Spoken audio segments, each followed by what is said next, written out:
What's going on, YouTube? This is my post fight on the Saturday night fights that happened on HBO and Showtime. There was a lot of good cards on these fights, man. There's multiple fights that I want to talk about. Uh, First fight I want to talk about is Devin Alexander versus Sean Porter. I knew this was going to be an interesting fight. I didn't think this fight was going to be as ugly as it was, but Sean Porter did what he had to do to win the fight. I've been following Sean Porter since he had his debut on MTV, True Life. I believe there was a little girl who wanted to be a boxer, and his father was going to train her to be a boxer. And it showcased some of Sean Porter on there too. Sean Porter, he got in, he got grimy, stayed on the inside, short compact punches. He fought Devin Alexander a lot like Timothy Bradley fought him. And I think he probably studied that tape because it looked almost identical to that fight. I'm glad Sean Porter won the belt. He's been fighting for a while now, young guy. He still needs to sharpen up a bit on his skills, but as far as what he accomplished Saturday night, I'm impressed, and I'm looking to see a more exciting and big fights from Sean Porter. And to Devin Alexander, man, just go back to the drawing board, man, and regroup. Second fight I want to talk about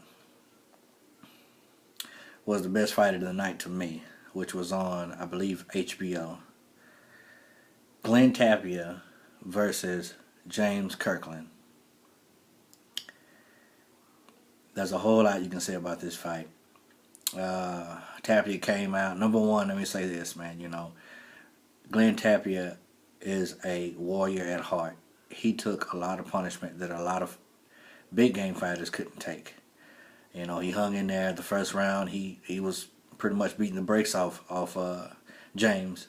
But, James likes that stuff. The more he gets hit, the more he likes it. And one of the only opportunities you have to get James out of there is getting him out of there early.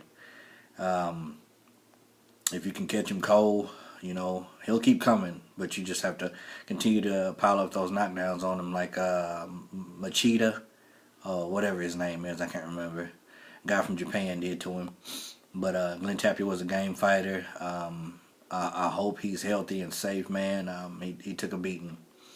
And James Kirkland, everybody says, which is true. Now, don't get me wrong, I'm not disputing the fact that James Kirkland is a monster. He is a monster from the ancient world. You hear me? But you got to get to the source at hand. The reason why James is the way he is, getting to the source. The source is Ann Wolfe. Ann Wolfe is an amazing trainer. If you don't have work ethic going into her camp, you'll either die trying to get it or you'll have it real soon, one or the other. Her methods of training are ungodly. They're out of this world. I don't think anybody does anything, that she's doing for her fighters. The source is Ann Wolfe. Ann Wolfe is the reason why James Kirkland is the way he is. James Kirkland mauled this man. He stayed in his chest. He ripped to the body.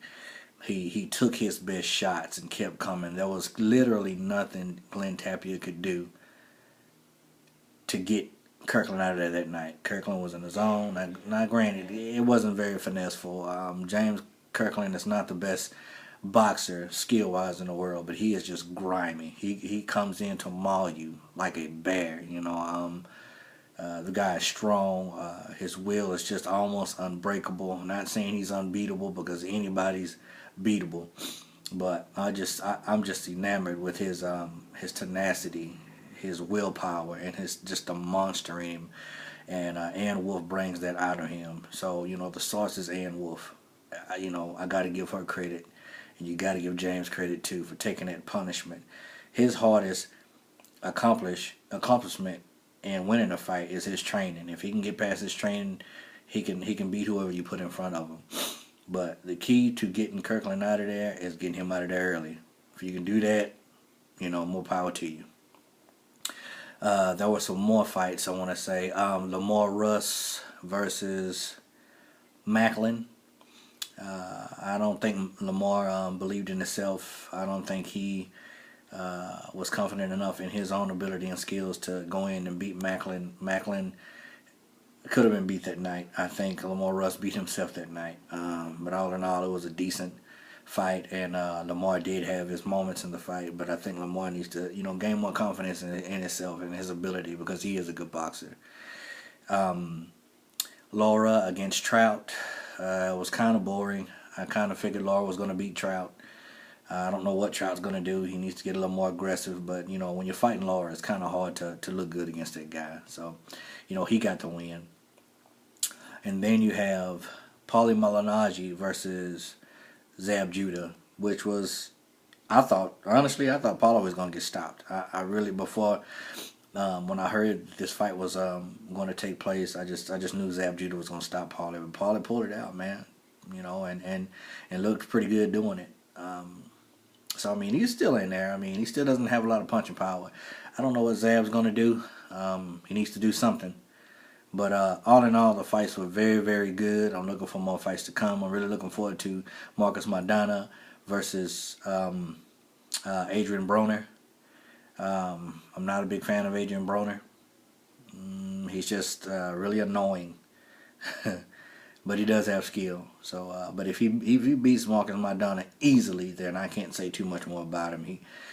I'll say he's pretty much a legit fighter if he pulls that off. But can he? Because Maidana can bang. And Brandon can too. Excuse me, not Brandon, but Broner. He can too. Looking forward to the fights, man. God bless. I'll leave you with this. God is everything. Jesus Christ saves. He changed my life. He can change yours. Amen.